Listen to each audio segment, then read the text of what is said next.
पूरे भारत में एक त्योहार है जो बदलाव का जश्न मनाता है और इसे मनाने के तरीके यकीन मानिए अनगिनत हैं। तो चलिए आज मकर संक्रांति के इस खूबसूरत त्योहार को ना परत दर परत समझते हैं। अच्छा, एक बात सोचे। उड़ती हुई पतंगे, जलती हुई आग, पवित्र नदियों में लगाई जाने वाली डुबकी और वो मीठे मीठे तिल के लड्डू, इन सब में मतलब क्या कॉमन हो सकता है? लगता तो है कि कुछ भी नहीं, है ना? लेकिन एक सुनहरा धागा है जो इन सब को एक साथ जोड़ता है। और वो धागा है मकर संक्रांति। जी हाँ, ये भारत के सबसे पुराने और सच कहूं तो सबसे वाइब्रेंट त्योहारों में से एक है। एक ऐसा जश्न जो दिखाता है कि हम कितने अलग अलग तरीकों से एक ही खुशी मना सकते हैं। तो आज हम कहाँ कहाँ चलेंगे? सबसे पहले बात होगी सूर्य की यात्रा की। फिर हम देखेंगे कि फसलों से इसका क्या नाता है। इसके बाद सुनेंगे कुछ दिलचस्प कहानियां और मान्यताएं। और आखिर में पूरे भारत का एक चक्कर लगाएंगे, देखेंगे कि ये जश्न कहाँ कैसे मनाया जाता है। तो चलिए सबसे पहले आसमान की तरफ देखते हैं। आखिर इस त्योहार का सूरज और तारों से क्या लेना देना है? यही तो इसकी एस्ट्रोनॉमिकल हार्टबीट है। देखिए, इस त्योहार का सारा राज ना इसके नाम में ही है। मकर यानी कैप्रिकॉर्न, जो एक ज़ोडियाक साइन है, और संक्रांति, इसका मतलब होता है ट्रांजिशन या एक जगह से दूसरी जगह जाना। तो मकर संक्रांति का सीधा सा मतलब हुआ सूर्य का मकर राशि में यानी कैप्रिकॉर्न में एंट्री करना। और पता है, ये ही चीज इसे बाकी हिंदू त्योहारों से एकदम अलग बनाती है। ज्यादातर त्योहार हमारे लूनर कैलेंडर यानी चांद के हिसाब से चलते हैं, इसलिए उनकी तारीखें बदलती रहती हैं।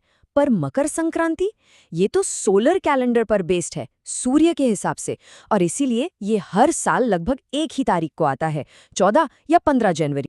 तो इस दिन से एक बहुत ही शुभ समय शुरू होता है, जिसे कहते हैं उत्तरायण।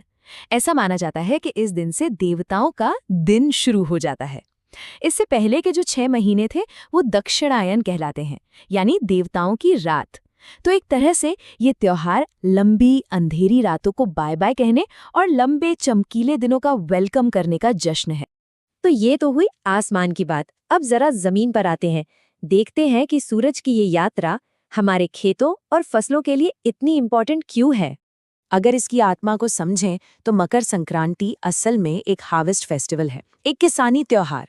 ये वो दिन है जब किसान अपनी मेहनत की कमाई यानी फसल के लिए नेचर को थैंक यू बोलते हैं। हम इसे भारत का अपना थैंक्स गिविंग कह सकते हैं, बिल्कुल।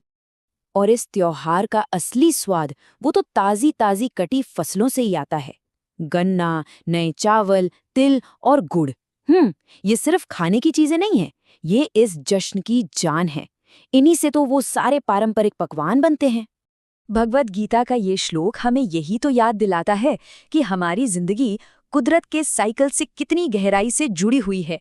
जो कुछ हमें फसल के रूप में मिलता है, उसके लिए शुक्रगुजार होना, ये त्योहार बस उसी भावना को जीने का एक तरीका है।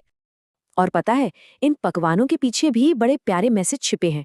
जैसे तिल गुड़, इसकी मिठास कहती है तिल गुड़ घ्या आणी गोड़ गोड़ बोला, मतलब इसे खाओ और मीठा बोलो, रिश्तों में मिठास बनाए रखो। और खिचड़ी, खिचड़ी का दान हमें सिखाता है कि असली खुशी बांटने में है। चलिए अब थोड़ा कहानियों की दुनिया में चलते हैं। हर त्योहार की तरह मकर संक्रांति के पीछे भी कई मान्यताएं और कथाएं हैं जो इसे और भी गहरा मतलब देती हैं। कई दिलचस्प कहानियां हैं।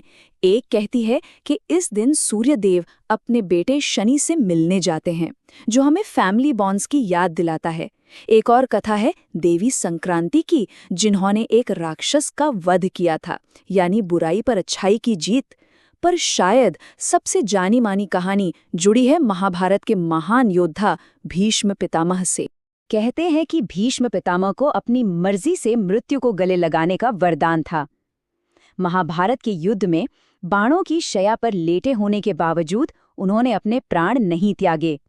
उन्होंने इंतजार किया इसी शुभ दिन का, उत्तरायण के शुरू होने का। उनका मानना था कि इस समय शरीर छोड़ने से मोक्ष मिलता है। सोचिए, ये समय कितना पवित्र माना जाता होगा।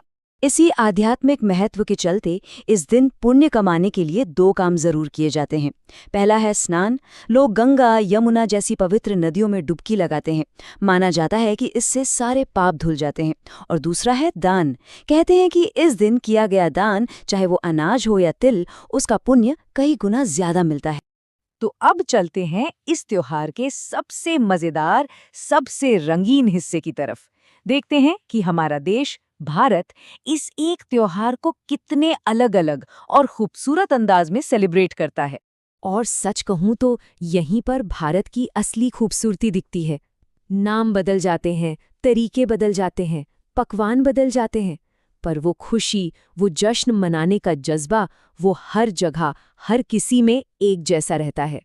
जरा सोचिए, एक ही त्योहार है, पर इसके रंग कितने हैं?